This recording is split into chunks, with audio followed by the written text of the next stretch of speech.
ప్రతి కుక్కకో రోజు వస్తుంది అంటారు కదా, కానీ గిసోంటి రోజు ఒకటి వస్తుందని కుక్క కూడా అనుకోలేదు కావచ్చు. ఈడ మనుషులకే దిక్కులేదురా నాయన అంటే కుక్కకు కూడా బంగారు గొలుసు చేపిచ్చిర్రు. ఇంతకు ఎవలా ఆ పుణ్యాత్ములు చూడుర్రి మీరే. వారే వా, మహారాజు లెక్క ఏం బన్నది కుక్క, కానీ అది నిజంగానే మహారాజుల్లా. దాని మెడల చూడుర్రి బంగారు గొలుసు దగదగ మెరిచిపోతుంది. కొందరికి పెంపుడు జంతువులంటే మస్తు పాయరం ఉంటది కదా, అందులో కుక్కలంటే మస్తు పానం చేస్తుంటారు. అవిటికి మంచి మంచి బట్టలు, కమ్మటి తిండి, బర్త్డేలు కూడా చేస్తుంటారు.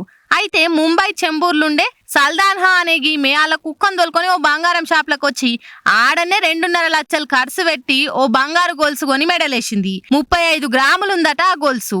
గొలుసు వేయంగానే కుక్కను చూడుర్రి ఎట్లుందో. ఇక ఇదంతా వీడియో తీసి సోషల్ మీడియాలో పెడితే నువ్వు తోపక్క, ఇడ మనుషులకే దిక్కు లేదంటే కుక్కకు కూడా అంత దొడ్డు గొలుసేసిర్రు. ప్రతి కుక్కకో రోజు వస్తుందంటే గిదే కావచ్చు అనుకుంటే నారాజ్ అవుతుర్రు చూసినోళ్ళంతా. ఆడోళ్లకు ఇజ్జత్ ఇయ్యాలి, ఆడవాళ్ళని గౌరవించాలి అని ఏడబడతాడ గోడల మీద, బస్సు సీట్ల మీద, వాట్సాప్ స్టేటస్లల్లా, ఇన్స్టా పోస్ట్లల్లా వెట్టుడు కాదు. జరగది పాటిస్తే మంచిగా ఉంటుంది. గిడ ఒగడు ఎద్దు లెక్క మంచిగానే ఉన్నాడు, మళ్ళానికి ఏం రోగం పుట్టిందో ఏం పాడు. తల్లాసొంట ఆమె షీర మీద కారాపిండు, కాళ్ళేమన్నా కాకులు ఎత్తుకపోయినాయి ఎట్లా? ఈయన బట్టేవాజ్ ముఖంలా మన్ను. మహిళలను గౌరవిద్దాం, ప్రతి ఒక్క మహిళ మన తల్లితోని సమానం అనే కొటేషన్లు ఉత్తమ ఇది మాటలే. బయటికి వెళ్తే కొమ్ములొస్తాయి ఒక్కొక్కనికి.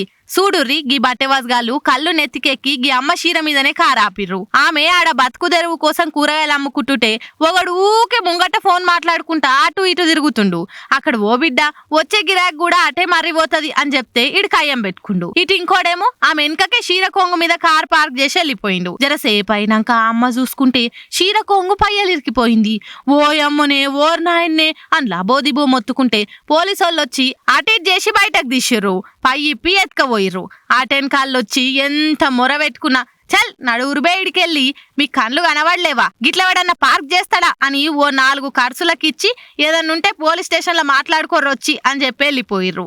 ఇక చూసినోళ్ళంతా అయిందా బాగా అయిందా, పైసుందన్న మదం చూపిస్తే గిట్లనే అవుతుంది, మీరైతే మంచి పని చేసిర్రు సార్లు, తిక్క కుదిరిందిలే కొడుకులకు అనుకుంటా మాట్లాడుకుంటుర్రు.